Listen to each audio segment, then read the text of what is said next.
Dear friends, welcome to my YouTube channel. In this short video, I am going to tell you certain important MCQs on one of the English Romantic poets. As you know that EMRS for EMRS TGT PGT exam we have romantic poets, and before coming to such important MCQs, let me tell you that romantic poets are divided. They are categorized into two groups: older romantic poets and the younger romantic poets.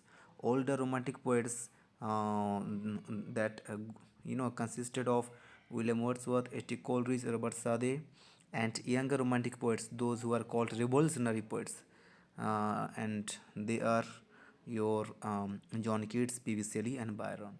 And one of such romantic poet that belong to the first group, I mean the older romantic poet, is William Wordsworth. Okay, William Wordsworth, who took his birth in the year 1770 and died in 1850. 1770 to 1850. Okay, so let's have a quick look over 30 MCQs. As you can see in the very first question, that why is the year 1798 taken to be the year of the beginning of the romantic movement? As you know, the romantic period started in 1798, and from 1798 to 1837. 1837 is the beginning of Victorian period because Queen Victoria ascended to the throne of England, and 1798 is the is marked as the starting or the beginning of romantic movement. Now the question is that why 1798 is marked to be the beginning of the romantic movement? You have the right option. Just coming to the right option, your right option is that is the option number C, because it was the year in which Wordsworth lyrical ballads were published. You know, lyrical ballads, it was published in collaboration with H.T. Coleridge. Lyrical ballad consisted of 23 poems. Out of 23, Wordsworth wrote 19 and only 4 that is from the pen of H.T. Coleridge. Now next move to the second question. Second question is that Wordsworth was popularly known as the poet of the right option is C, Lake Districts. You know, Robert Sade, H.T. Coleridge, and William Wordsworth, they are called the poet of the Lake districts. Now question number third, after whom Wordsworth became the poet laureate of England. Okay, poet laureate of England after Robert Sade. Okay, after Robert Sade, in the year 1843. In the year 1843, William Wordsworth uh, became the poet laureate of England. Now question number 4, who accused Wordsworth of being a lost leader? Now it is Browning. Okay, Browning called Wordsworth of being a lost leader. Now the fifth question is in connection to this fourth one, that why was Wordsworth accused of being a lost leader? Now you have the option number B, that is because he accepted the post of the poet laureateship of England.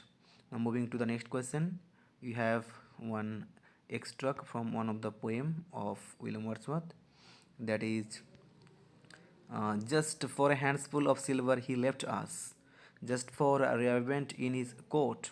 Browning writes, it's the line from Browning. Browning writes these lines on Wordsworth in a poem. What is the title of the poem written by Browning? And here the name of the poem is option number that is your C, The Lost Leader. Okay. Now next question number 7. Wordsworth's famous preface to the lyrical ballad was. So the preface to the lyrical ballad, it was that preface to the first edition or the second edition. Out of these two, your answer would be there. It is that is the second edition. Okay, preface is the second edition of lyrical ballad. Lyrical ballad, 1798, and preface is just 2 years after, I mean 1800. In 1800 you will have the preface to the lyrical ballads. Okay, now moving to the next question, who was sorry Next question is that who was or were the authors of lyrical ballads? Already I mentioned that lyrical ballads. It's it was composed by both of William Wordsworth and H.T. Coleridge. I mean here the right option is B. William Wordsworth and Coleridge. They collaboratively, okay, produced 23 poems and published lyrical ballads. Now, Wordsworth Prelude is a philosophical poem, metaphysical poem, an autobiographical poem, or a narrative poem. Your right option is Prelude is an autobiographical poem of William Wordsworth. Question number 10, moving to question number 10. We are laid asleep in body and become a living soul. In which poem of Wordsworth does this line occur? We are laid asleep in body and become a living soul. It is option number A, Tintin Abbey. Okay. Now 11, moving to next question, question number 11. That is, but Europe at the time was thrilled with joy, France standing on the top of golden earth and human nature seeming born anew. Which time is Wordsworth referring to in this line? Yes. Yeah, the right option is the period of the French Revolution. Okay, now let me tell you the year of French Revolution. French Revolution is very easy to remember. The year 71789. I mean 1789. Okay, French Revolution. That stands for equality, equity, okay, and liberty. Now, question number 12. Bliss was it in that dawn to be alive, but to be young was very heaven. What period of history do these lines refer to? Yet the right option is the period of the French Revolution. Now 13, moving to question number 13. Again, lines. Trailing clouds of glory, do we come from God, who is our home? Now question is that from which poem are these lines quoted? Now let me tell you very easily to remember that here we have we come from God.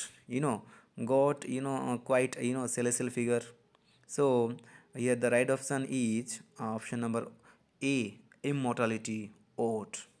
Now moving to the next question, question number 14. Wordsworth wrote a sonnet on Ben Jonson, Sidney, Shakespeare, or Milton. Yes, sonnet that is on Milton, and name of the sonnet is To Milton. Okay, To Milton. Now moving to the next question, 15.1. For nature then to me was all in all. From which poem are these lines quoted? Yeah, the right option is Tintin Abbey. Tintin Abbey. Now moving to next one, 16 question. Question number 16. They flash upon that inward eye, which is the bliss of solitude. Bliss of solitude. Very important line. This is from the Daffodils poems.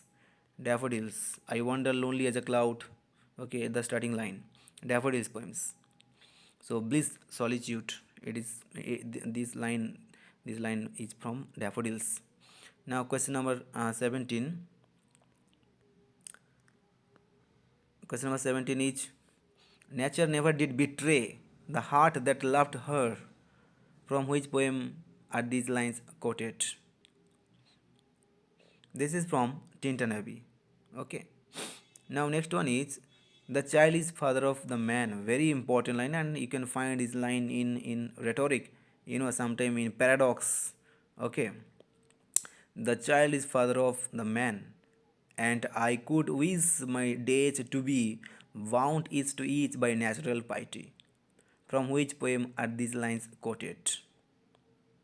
You have four options, and the right answer is My heart lifts up. My heart lifts up. Okay. Next question is question number 19. To me, the meanest flower that grows can give thoughts that do often lie too deep for tears. And from which poem are these lines quoted? This is from Immortality Ode. Okay. Now next one is, Oh joy. Oh joy, that one sort of address. Oh joy. that in our embers is something that doth live, that nature yet remembers what was so fugitive. Now, from which poem are these lines quoted? Question number 20, and the right option is the same one, Immortality Ode, option number A. Now, 21, stern daughter of the voice of God. Who is the stern daughter? Who is stern daughter? Is the stern daughter is duty. Now, question number 22, in his hand, the thing became a trumpet, whence he blew, soul animating strains. In whose hand, according to Wordsworth, in whose hand the thing became a trumpet? It is that is of Milton.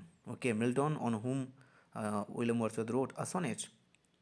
Now, question number 23, the sweetest thing that ever grew beside a human door. So, beside a human door, this is from a poem from To Lucy. Now, next 7 questions. Moving to question number 24, the cottage which was named the Evening Star. The cottage which was named the Evening Star is gone. Which cottage is referred to? Here, which cottage is referred? That is your of Michael. Okay. Now, 25th. Our birth is but a sleep and forgetting. Very important line. The soul that rises with us, our life's stir, hath had elsewhere its setting and cometh from afar. Now, this is these lines, okay, are taken from it's taken from Immortality Ode. Question number 26, dust as we are, the immortal spirit grows like harmony in music. There is a dark, incredible workmanship that reconciles discordant elements. From which poem are these lines quoted? 26, 26 is from Prelude. 27, what kind of poem is Laodamia? Laodamia is a narrative poem. Now, 28, methinks unchartered freedom tires. I feel the weight of chance desires. And these lines are from Ode to Duty. Now, you have to be quite cautious about the lines from Ode to Duty, Immortality Ode, Tintin Abbey, Prelude. Okay. Now, question number 29. 29 is, come, come, blessed barrier between day and day, dear mother of praise, thought, and joyous health. And these lines are from To Sleep. Okay, it's from To Sleep. Now, question number 30, the last one. Thy soul was like a star and dwell apart. It's a very important question. In many exams you can find whose soul Wordsworth is referring to in the above line. Obviously, it is Milton's. Okay, and yes, if you think that these questions are very important, then just do subscribe to my channel and like and share also. Then if you need MCQs on remaining romantic poets, I mean St. Coleridge or John Keats or Byron, Shelley, just comment it, and I will definitely try to give certain 25 to 30 questions based on romantic poets. And thank you so much.